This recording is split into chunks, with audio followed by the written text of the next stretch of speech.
So one day I will do a prequel to this video and I will explain exactly where this video came from and kind of, I guess, what made me feel like I had to go on to kind of an accepting my body journey in the first place.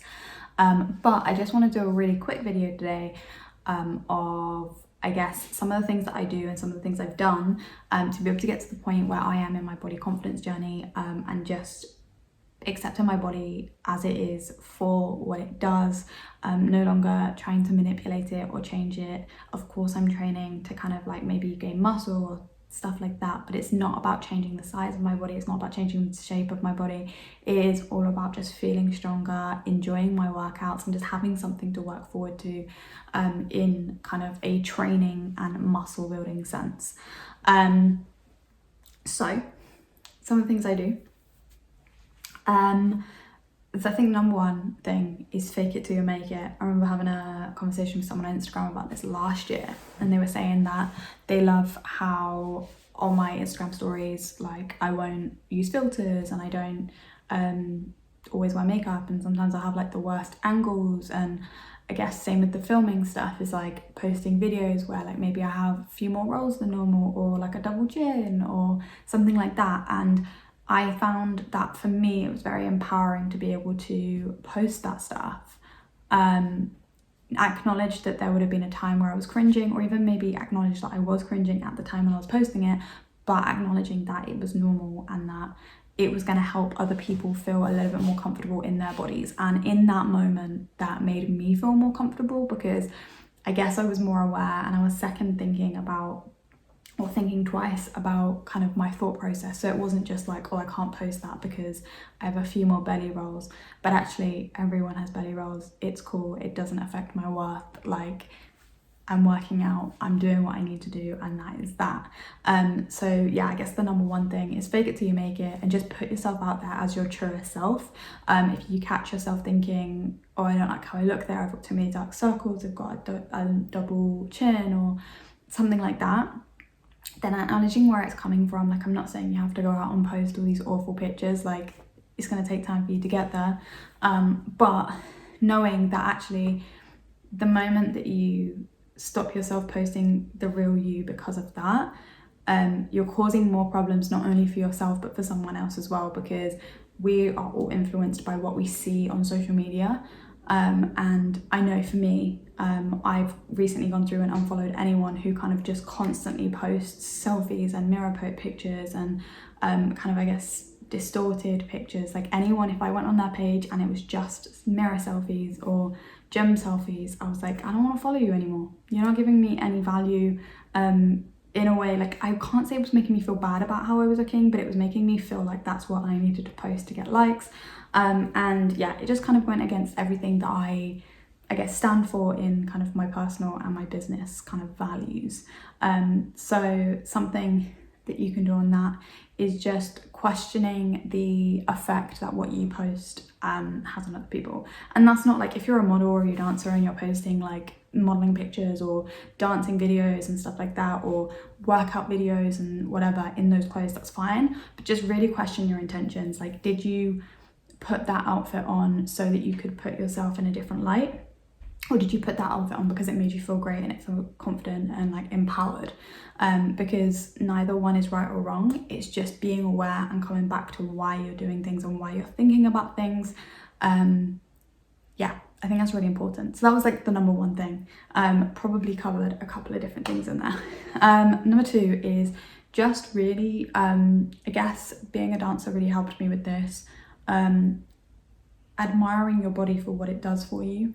I've been injured a lot, and one of the big turning points for me was when I injured my back probably 2 years ago, or it was like the year before last, I think.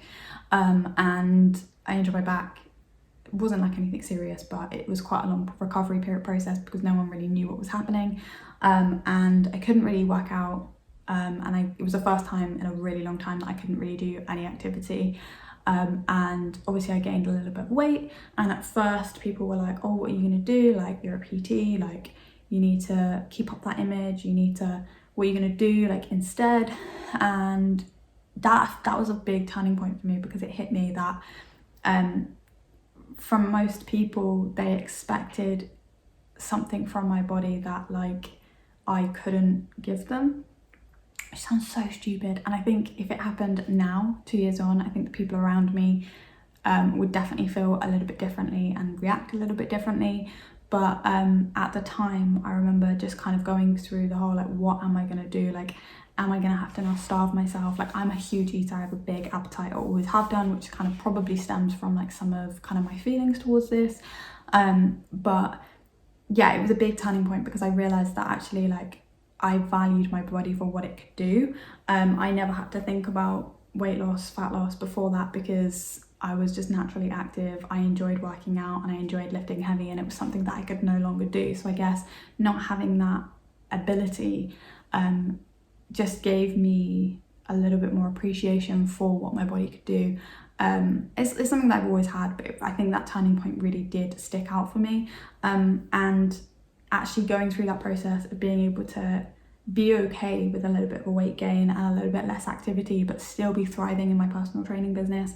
That year was the best year that I ever had, probably because I wasn't knackered all the time from training and I was actually able to put all my time into my business. But yeah, that point, being able to gain weight, realizing that that wasn't my worth. A lot of my feelings towards not being able to train and gaining weight were coming from my own kind of internal judgment of what a personal trainer and what a coach should be. And yeah, I'm really grateful for that experience. Sidetrack there. But it's just really being happy for what your body can do and appreciating that, which I didn't realize there was a term for that until really recently, and I think it's something that's going to start coming out in the next couple of years.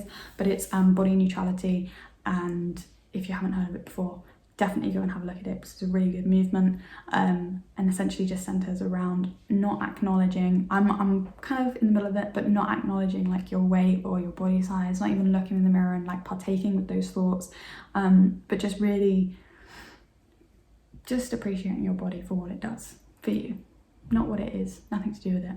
I'm not quite there because I still think that we need to have some kind of emphasis around that. I don't know, I'm in the middle of that part, but I am really kind of getting that in terms of that confidence and that accepting my body.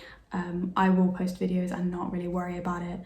I don't really care if someone has something to say about, I guess, my worth as a PT or my worth as a person, because I know for me that I am happiest when I am active and when I am kind of in a routine with my food.